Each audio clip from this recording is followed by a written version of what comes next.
Selamat pagi pendengar setia Radio Cakrawala yang diberkati Tuhan kita Yesus Kristus. Salam jumpa pagi ini dalam kasih dan anugerah Allah bagi setiap kita yang bersandar penuh dan percaya kepadanya. Sahabat Cakrawala, sesaat lagi kita akan bersama-sama mendengarkan renungan Oasis Fajar yang akan disampaikan oleh Mayor Stanley Baginda, Opsir Korps Woodward, Palu. Selamat mendengarkan, Tuhan Yesus memberkati.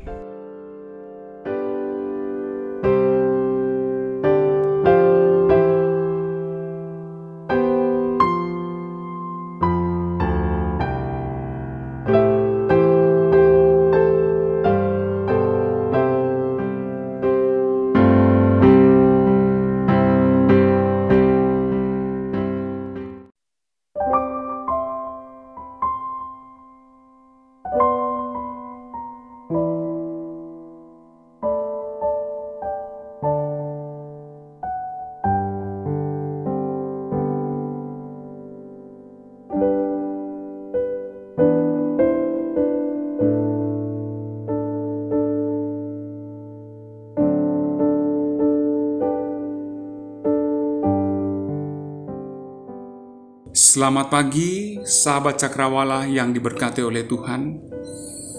Kita bersyukur karena pagi ini kembali kita bertemu lagi. Kita bersyukur kita boleh mendapatkan kekuatan kesehatan di hari yang baru ini.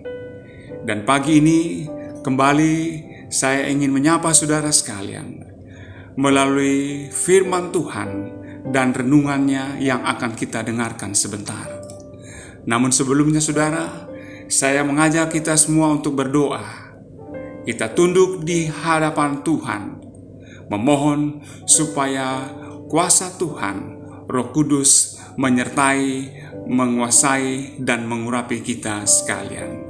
Mari kita berdoa. Bapa di surga, pagi ini kami datang kepadamu Tuhan. Kami patut bersyukur dan berterima kasih oleh karena anugerah Tuhan yang Engkau sudah nyatakan dalam kehidupan kami. Kami boleh beristirahat tidur malam, Tuhan sertai kami dan Engkau bangunkan kami pada pagi ini di hari yang baru. Engkau berikan kepada kami kekuatan dan kesehatan untuk melanjutkan kehidupan kami. Terima kasih Bapa. Namun sebelum kami melakukan setiap kegiatan untuk sepanjang hari ini, kami ingin tunduk di hadapan-Mu. Kami ingin mendapatkan kekuatan dari Tuhan lewat firman Tuhan yang akan kami bacakan, perenungannya yang akan disampaikan kepada kami. Oleh sebab itu Tuhan, mari Engkau kuasai hati pikiran kami, kehidupan kami, sehingga manakala firman-Mu disampaikan, maka disitulah kekuatan Allah berkarya untuk menolong kami. Bagi hamba-Mu yang akan menyampaikannya, Tuhan berkatilah hamba-Mu yang lemah ini. Engkau berikan kepada hamba-Mu kuat kuasa-Mu. Roh Kudus menuntun hidup hamba-Mu, sehingga setiap hal yang akan hamba sampaikan, disitulah kekuatan Allah, isi hati Tuhan yang akan disampaikan kepada kami sekalian. Terima kasih Bapa di surga. Inilah doa kami. Terpujilah Tuhan. Ampuni dosa kami. Dalam nama Tuhan Yesus kami berdoa. Amin. Amin. Saudara sekalian, saya mengajak kita untuk membuka firman Tuhan yang pagi hari ini saya ambil dari surat kiriman Rasul Paulus kepada jemaat di Filipi. Filipi pasal 2 ayatnya yang pertama hingga ayatnya yang ke-11. Filipi 2 ayat pertama hingga ayatnya yang ke-11. Saya akan bacakan di dalam nama Tuhan Yesus, berbunyi demikian. Nasihat supaya bersatu dan merendahkan diri seperti Kristus. Jadi karena dalam Kristus ada nasihat, ada penghiburan kasih, ada persekutuan roh, ada kasih mesra dan belas kasihan. Karena itu sempurnakanlah sukacitaku dengan ini. Hendaklah kamu sehati sepikir dalam satu kasih, satu jiwa, satu tujuan, dengan tidak mencari kepentingan sendiri atau puji-pujian yang sia-sia. Sebaliknya, hendaklah dengan rendah hati yang seorang menganggap yang lain lebih utama daripada dirinya sendiri. Dan janganlah tiap-tiap orang hanya memperhatikan kepentingannya sendiri, tetapi kepentingan orang lain juga. Hendaklah kamu dalam hidupmu bersama menaruh pikiran dan perasaan yang terdapat juga dalam Kristus Yesus, yang walaupun dalam rupa Allah, tidak menganggap kesetaraan dengan Allah itu sebagai milik yang harus dipertahankan, melainkan telah mengosongkan dirinya sendiri dan mengambil rupa seorang hamba dan menjadi sama dengan manusia. Dan dalam keadaan sebagai manusia, ia telah merendahkan dirinya dan taat sampai mati, bahkan sampai mati di kayu salib. Itulah sebabnya Allah sangat meninggikan dia dan mengaruniakan kepadanya nama di atas segala nama, supaya dalam nama Yesus bertekuk lutut segala yang ada di langit dan yang ada di atas bumi dan yang ada di bawah bumi, dan segala lidah mengaku Yesus Kristus adalah Tuhan, bagi kemuliaan Allah Bapa. Sedemikian jauh bacaan firman Tuhan pagi hari ini. Sahabat Cakrawala, dimanapun Anda sedang mengikuti renungan pada pagi hari ini, saya mengajak kita sekalian untuk memberikan kehidupan kita pagi hari ini, berkonsentrasi untuk mendengarkan pemberitaan firman Tuhan dalam renungan pagi. Dan renungan pagi hari ini saya berikan tema berjalan di dalam ketaatan.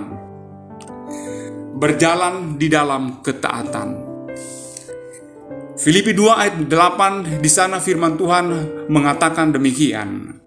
Dan dalam keadaan sebagai manusia, ia telah merendahkan dirinya dan taat sampai mati, bahkan sampai mati di kayu salib. Sahabat Cakrawala, renungan pagi hari ini, hari Kamis 25 Februari 2021, merupakan kelanjutan dari renungan hari sebelumnya, hari kemarin, di mana hari kemarin firman Tuhan mengajak saudara dan saya untuk berjalan dengan Kristus, berjalan dengan Tuhan kita. Saya mengambil gambaran tentang perjalanan bangsa Israel, umat pilihan Allah dalam jumlah yang begitu besar. Mereka berjalan keluar dari Mesir, dipimpin oleh seorang abdi Allah, seorang hamba Tuhan yang setia, menyebabkan perjalanan mereka di padang gurun yang begitu berat, yang banyak tantangan, begitu berisiko, sangat sulit. Namun kita tahu pada akhirnya, dalam kekuatan tangan Tuhan yang besar, karena ketaatan seorang pemimpin yang bernama Musa mengajak umat yang besar untuk taat kepada Tuhan, pada akhirnya bangsa Israel boleh masuk ke tanah perjanjian, tanah di mana disiapkan oleh Allah untuk orang-orang Israel berdiam. Mereka menempati tempat yang begitu berbahagia. Nah, saudara sekalian, renungan pagi ini kembali saya mengajak saudara bukan sekedar berjalan dengan Kristus. Kalau kemarin kita berbicara tentang berjalan dengan Kristus, namun pagi hari ini kita akan melangkah lebih maju lagi. Kita akan berjalan dengan Kristus, namun kita akan berjalan di dalam ketaatan. Kenapa kita harus berjalan di dalam ketaatan? Kalau kita melihat Tuhan Yesus, Dia telah memberikan teladan dalam hal ketaatan. Ketika Yesus masuk jalan Via Dolorosa, Dia melalui jalan yang begitu sulit, jalan yang penuh tantangan, yang begitu berisiko, penuh dengan penderitaan. Tetapi kita tahu bersama bahwa Yesus tidak pernah melangkah mundur, namun Dia terus melangkah maju. Dia menghadapi setiap hal yang terjadi dalam kehidupannya. sahabat Cakrawala yang diberkati oleh Tuhan, kalau kita melihat penciptaan Allah terhadap Adam dan Hawa, mereka merupakan ciptaan manusia pertama. Allah memberikan kehendak bebas kepada Adam dan Hawa untuk memilih. Mereka ditempatkan di Taman Eden. Allah menciptakan berbagai banyak hal di sana. Tetapi ada satu pilihan kepada mereka, ada satu larangan kepada mereka untuk tidak boleh mereka menyentuh, tidak boleh mereka memakannya. Dalam Kejadian 2 ayatnya yang ke-17, Tuhan Allah mengatakan kepada mereka, tetapi pohon pengetahuan tentang yang baik dan yang jahat itu janganlah kau makan buahnya, sebab pada hari engkau memakannya pastilah engkau mati. Ada banyak hal yang disiapkan kepada mereka, tetapi ada satu hal, ada satu pohon, itu tidak boleh mereka makan. Nah, saudara sekalian, itulah yang terjadi dalam kehidupan Adam dan Hawa. Mereka ditempatkan di Taman Eden, tetapi kemudian Tuhan memberikan kepada mereka hal-hal yang begitu indah. Namun juga Allah memberikan ada batasan-batasan kepada mereka. Hanya dua pilihan yang diperhadapkan kepada manusia saat manusia memilih hal-hal yang terbaik. Ketika manusia tunjukkan tentang ketaatan kepada Tuhan, maka upah dari pilihan itu adalah kebahagiaan. Sebaliknya, ketika manusia salah menentukan pilihan mereka, maka kesulitan demi kesulitan akan mengikuti manusia, menghantui manusia sebagai konsekuensi dari pilihan yang salah. Itu yang terjadi di kehidupan Adam dan Hawa. Bahkan hal itu pula yang kemudian terjadi kepada setiap manusia, termasuk kita sekalian, sahabat Cakrawala dan saya pada pagi hari ini. Nah, saudara sekalian, sesuai dengan tema renungan pagi ini, berjalan di dalam ketaatan. Maka dari tema ini, maka tidak ada pilihan lain untuk memperoleh upah dari Tuhan. Berbicara tentang upah dari Tuhan, tidak ada pilihan lain, tidak ada alternatif, saudara. Dalam hidup kita, tentu ketika kita memilih hal-hal yang ada di hadapan kita, kita selalu punya pilihan-pilihan alternatif. Kalau saya gagal yang A, saya harus punya pilihan alternatif B. Yang paling tidak, bagian B ini akan mengantarkan saya mendekati kebenaran itu. Kalaupun saya salah di bagian B, saya punya alternatif berikut, ada yang C. Ini yang kita sering lakukan dalam kehidupan kita, dalam perjalanan hidup kita. Namun saudara sekalian, berbeda dengan Tuhan, tidak ada alternatif, hanya dua hal yang diperhadapkan kepada kita, berjalan di dalam ketaatan atau tidak. Tuhan juga tidak meminta kepada kita main spekulatif ketika kita mengikut Tuhan. Kita coba yang ini, kalau gagal yang ini maka bisa kita lakukan itu. Kalau kita salah yang ini pasti yang sana benar. Kalau kita salah yang sana pasti yang itu yang benar. Saudara, tidak ada spekulatif ketika kita mengikut Tuhan. Kita juga tidak boleh memilih secara serempak, secara bersamaan. Kedua-duanya antara hitam dan putih, kita pilih dua bersama-sama. Tidak bisa. Kita juga tidak bisa memilih ketika diperhadapkan antara gelap dan terang, maka gelap dan terang kita pilih kedua-duanya kita pilih bersama. Ini tidak bisa. Benar, saudara dan saya, kita diberikan kebebasan untuk memilih. Namun jangan sampai kita salah dalam hal memberikan pilihan kita. Ketika bangsa Israel telah masuk ke tanah perjanjian, dan Yosua akan mengakhiri, sebentar lagi dia akan mengakhiri hidupnya, Tuhan akan memanggil dia. Maka Yosua meminta kepada bangsa Israel untuk memilih. Kepada mereka diperhadapkan, Allah mana yang akan kalian pilih? Yosua mengambil satu keputusan, pilihlah pada hari ini. Dan Yosua mengatakan, tetapi aku dan seisi rumahku, kami akan beribadah kepada Tuhan, kepada Allah Abraham, Allah Ishak, dan Allah Yakub. Jadi saudara, ada banyak pilihan, tetapi harus kita mengambil pilihan yang tepat. Tidak bisa dikatakan tadi, saudara, kita punya pilihan cadangan, kita main spekulasi. Ketika diminta untuk memilih, saudara, kita hanya bisa mengatakan ya atau tidak, taat atau tidak. Nah, saudara sekalian, pagi ini, saudara, kita diajak untuk memilih berjalan di dalam ketaatan hidup. Berjalan dalam ketaatan inilah yang Tuhan inginkan bagi saudara dan saya, bagi setiap manusia. Sedangkan ketaatan itu sendiri, saudara, untuk kebaikan, untuk manfaat yang begitu mulia dalam kehidupan kita. Siapa yang taat, dia mendapatkan hal-hal yang baik dalam diri kita. Tuhan Yesus berkata, saudara, Ia sendiri telah meninggalkan teladan kepada kita. Dan sekalipun ia adalah anak, ia telah belajar menjadi taat dari apa yang telah dideritanya. Ibrani 5 ayatnya yang ke-8. Ia sendiri telah meninggalkan teladan ketaatan kepada kita. Dan Alkitab memberitahukan kepada kita tadi, sekalipun ia adalah anak, ia telah belajar menjadi taat dari apa yang telah dideritanya. Saudara, belajar dari apa yang dideritanya ini bukan hal yang mudah. Kebanyakan orang mau taat ketika dia mendapatkan hidup yang begitu enak, hidup yang begitu nyaman. Sulit kita dapat melihat orang yang mau taat ketika dia hidup dalam penderitaan. Kebanyakan orang ketika dia mendapatkan penderitaan, ya, kita lihat bagaimana hidupnya. Kadang-kadang kata-kata yang keluar dari mulutnya bukan kata-kata baik lagi. Mungkin kata-kata makian, kata-kata hujatan, mungkin marah kepada Tuhan, marah kepada orang-orang di sekitarnya.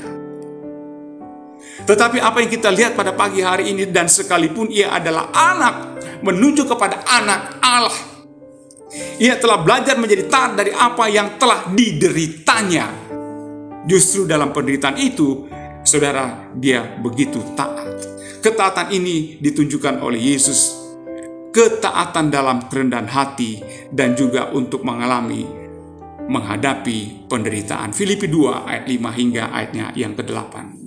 Saudara bisa membaca bagian firman Tuhan itu. Untuk taat saja, saudara, untuk taat saja kita lihat bahwa ini bukan hal yang mudah, apalagi taat yang menimbulkan penderitaan. Tuhan Yesus harus mengalami penderitaan selama ia hidup di dalam dunia ini. Dan dalam keadaan sebagai manusia, ia telah merendahkan dirinya dan taat sampai mati, bahkan sampai mati di kayu salib. Ini ayat mas kita pada pagi hari ini. Dia taat sampai mati, mati yang begitu hina di atas kayu salib. Firman Tuhan mengatakan bahwa terkutuklah orang yang tergantung di atas kayu salib. Dan Yesus mati di tempat yang terkutuk itu. Sahabat Cakrawala, ketaatan Tuhan Yesus dalam menghadapi penderitaan membawanya kepada kesempurnaan. Dan sesudah ia mencapai kesempurnaannya, ia menjadi pokok keselamatan yang abadi bagi semua orang yang taat kepadanya. Dan ia dipanggil menjadi imam besar oleh Allah menurut peraturan Melkisedek. Ibrani 5 ayat 9 dan ayatnya yang ke-10. Ketaatan Kristus dalam menyelesaikan dan menggenapi misinya di dalam dunia ini menjadikan Yesus sebagai pokok keselamatan. Itulah sebabnya dalam bacaan kita tadi, saudara, itulah sebabnya Allah sangat meninggikan dia dan mengaruniakan kepadanya nama di atas segala nama, supaya dalam nama Yesus bertekuk lutut segala yang ada di langit dan yang ada di atas bumi dan yang ada di bawah bumi, dan segala lidah mengaku Yesus Kristus adalah Tuhan bagi kemuliaan Allah Bapa. Filipi 2 ayat 9 hingga ayatnya yang ke-11.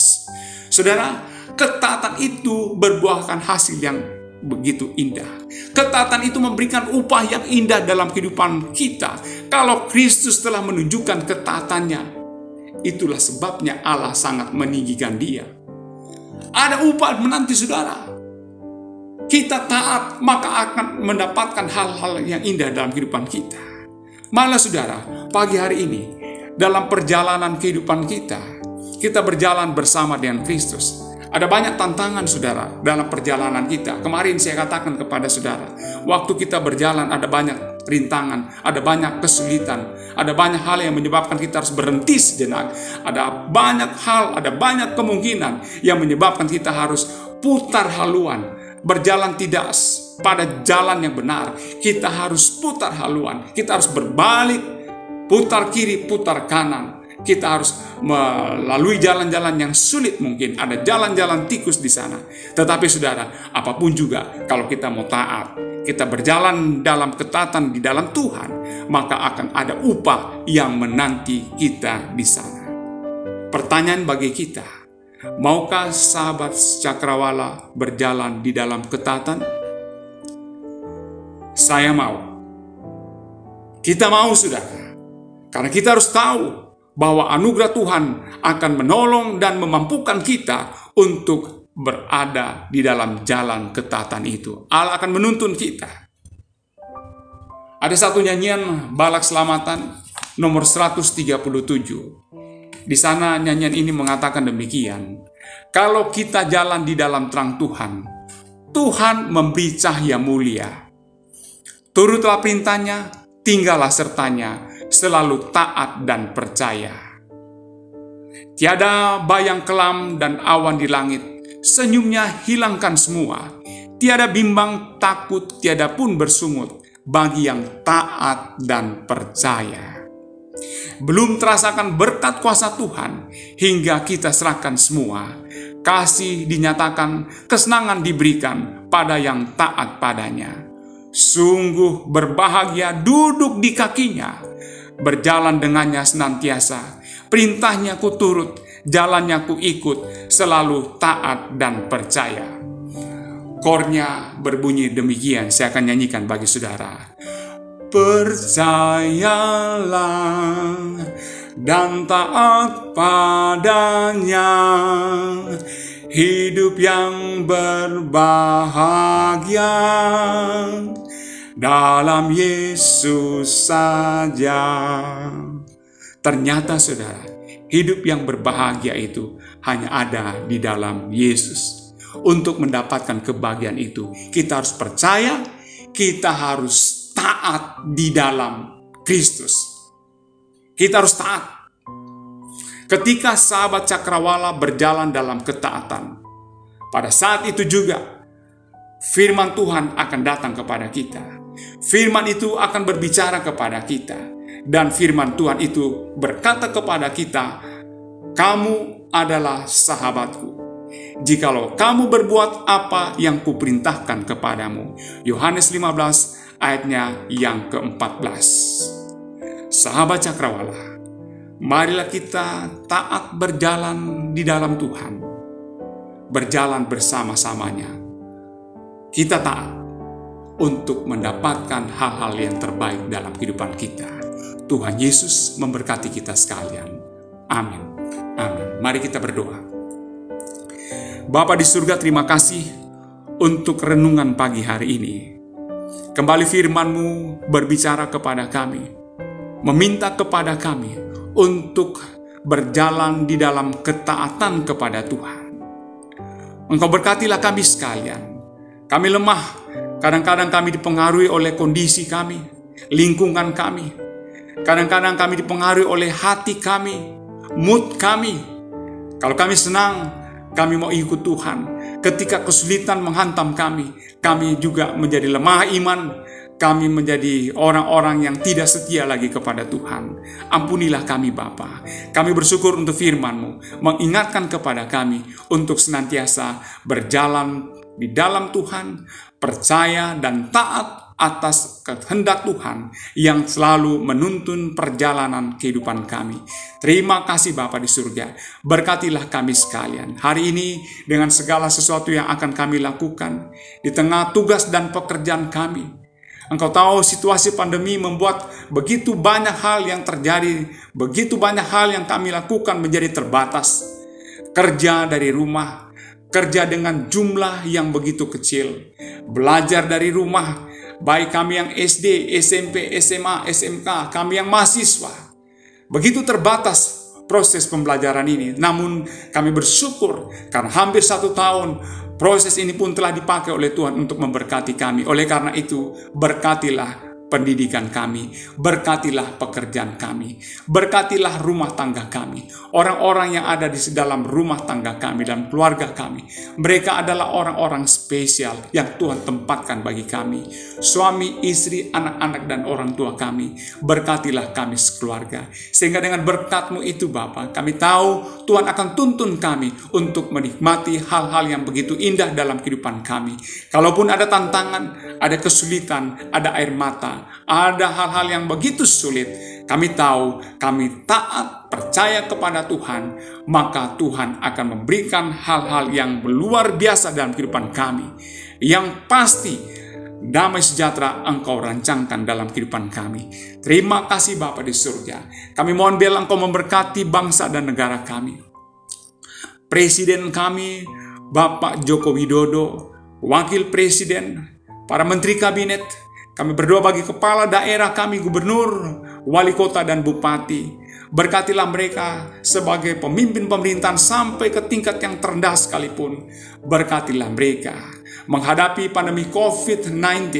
Ini bukan hal yang mudah, tapi kami tahu bahwa Engkau pasti memakai para pemimpin kami.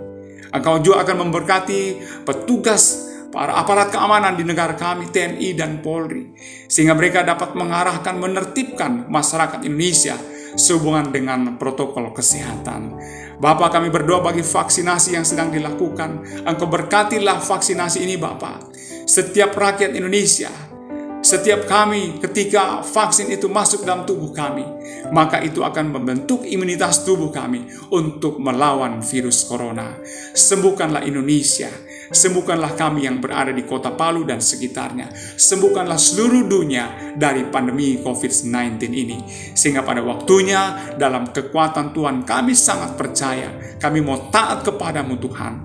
Pasti pandemi ini akan berlalu. Tuhan akan kembali memulihkan dunia ini. Kami akan hidup normal kembali seperti sebelum pandemi COVID-19 terjadi. Terima kasih Bapa di surga. Sebentar lagi kami akan mengakhiri renungan pagi ini. Tuhan berkatilah kami sekalian dengan segala hal yang kami lakukan di rumah, di kantor, di sekolah, di rumah sakit, puskesmas, klinik, dimanapun kami berada dalam perjalanan, dalam bisnis kami, tangan Tuhan menyertai kami sekalian. Terima kasih Bapa di surga, kami puji untuk segala kebaikan-Mu. Engkau berkatilah kami sekalian. Inilah doa kami Bapa, ampuni dosa kami, dalam nama Tuhan Yesus kami berdoa. Amin. Amin. Selamat pagi sahabat Cakrawala yang diberkati oleh Tuhan. Selamat berkegiatan, beraktivitas hari ini. Tuhan Yesus memberkati kita. Amin.